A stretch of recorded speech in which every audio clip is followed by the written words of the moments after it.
We got Ryan in Milwaukee. Hi. Hey, how are you, Ryan? Good. I wanted to discuss something about a couple callers ago when we were talking about natural selection and morality. Yeah. And basically, I don't think natural selection really applies much to our species anymore. It's basically natural selection means that our genetics or our genes play a role in our fitness.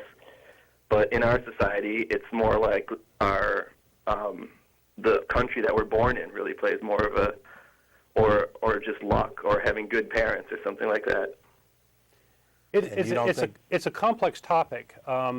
It turns out that if you read like Scientific American or some of the sort of popular science literature, you find out that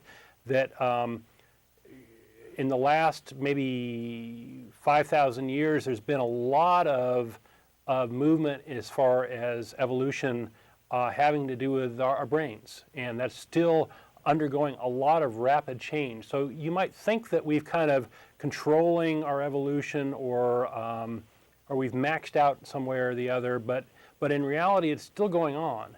But I think it's just going on in an environment where it's a much more complex environment. It's a rapidly changing environment, and I think we're given the sort of leg up because we have so much intelligence. So it becomes a little harder to sort out all those issues, but it's still going on, and we're going to be very different in another 10,000 years than we are now.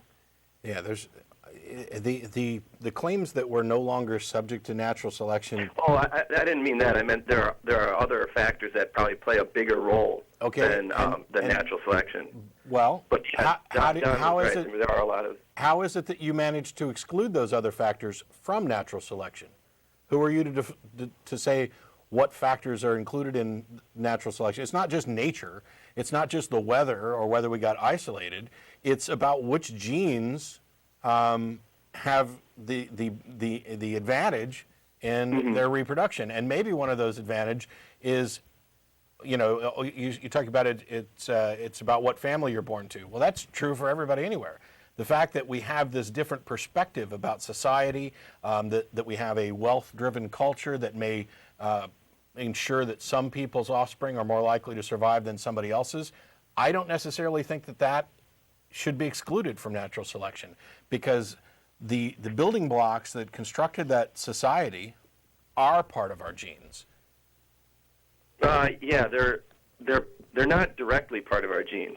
Basically, Thunderfoot has a new video about this on his webpage, and he's basically showing that we've kind of, I don't know, I mean, I guess watch the video, that's better than I could describe it, but our knowledge that we've accumulated really takes precedence over our genomes right now. Yeah, there's this argument that there's this notion of memes out there, this cultural evolution, and that this is another driving force, and you can actually make the argument, if you want, that this is taking us in another direction. I mean, we're all being programmed to sit in front of the TV or in front of the computer playing with memes and creating the internet to make these memes run around.